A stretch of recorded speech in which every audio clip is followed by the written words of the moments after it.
Bonjour à tous, j'ai pris place dans le joli coin BD de la librairie MyPew pour vous présenter cet ouvrage, Charogne, de Boris, que j'ai découvert ici à l'occasion d'une séance de dédicace de l'auteur qui est venu nous le présenter.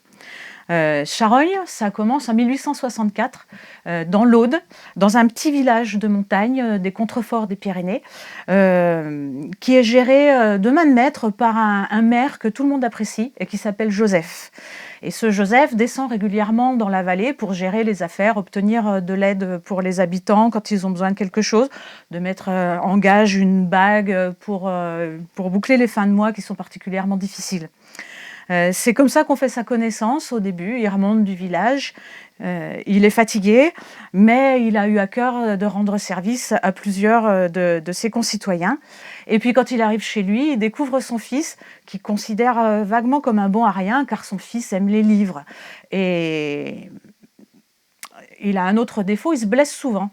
Et là, il vient de se blesser à la moisson. Donc Joseph, n'écoutant que son courage et son brave cœur, va rendre service aux paysans que son fils a plantés pour rendre service à nouveau, parce que c'est le sel de sa vie. On a l'impression qu'il est vraiment au service de ce village.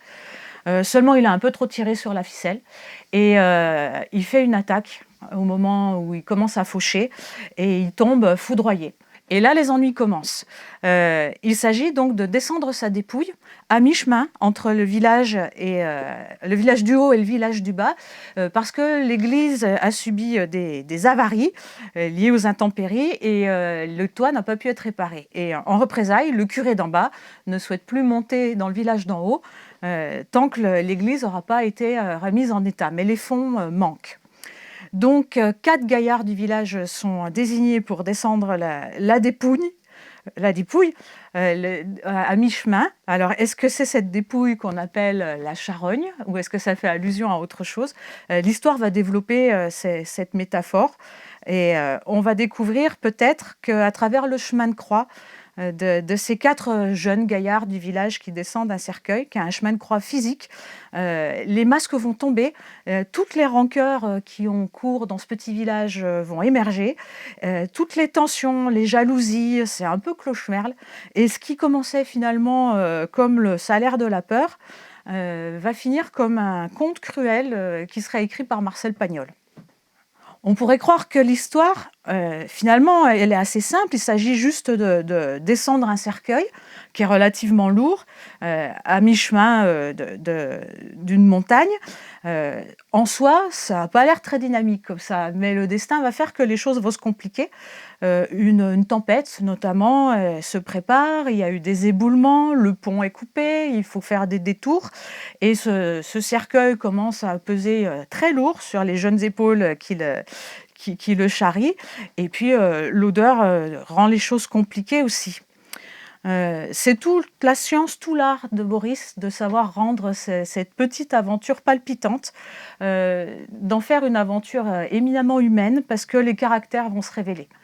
Les tensions s'aiguisent, les jeunes hommes rivalisent de virilité, les familles rivalisent d'influence dans le village. Et nous, comme spectateurs, comme lecteurs, on assiste petit à petit à un théâtre qui se met en jeu, et un théâtre dont les enjeux dramatiques vont être soulignés par l'apparition d'animaux.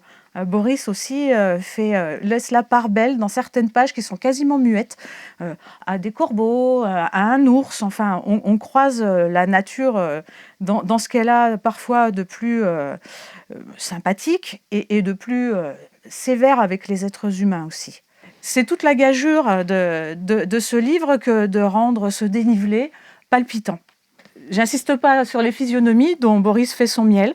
Il a un talent certain pour saisir les expressions et faire apparaître dans les attitudes et dans les postures les courants souterrains qui tiraillent ces personnages. Ce qui était intéressant, c'est que quand Boris est venu faire sa dédicace ici, chez MyPew, il avait apporté avec lui ses crayonnés.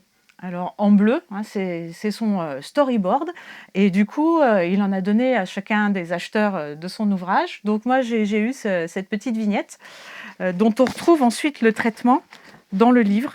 Donc on pourra apprécier avec ça l'évolution du cadrage, l'évolution légère, qui donne à l'image davantage de dynamisme. Et j'en profite pour montrer la superbe dédicace aussi que Boris a réalisée sur cet exemplaire. Pour toutes ces raisons, l'ouvrage a été primé à Cognac, et c'est un prix que je trouve amplement mérité, pour les contrastes expressifs, pour la physionomie des personnages, pour la gestion du suspense et des cadrages. Et il me reste à vous faire la connaissance de Boris, que voilà, qui est venu dessiner à Tonnerre, à la Fosse Dionne, et que j'ai croqué pendant que lui-même dessinait. C'était l'arroseur arrosé.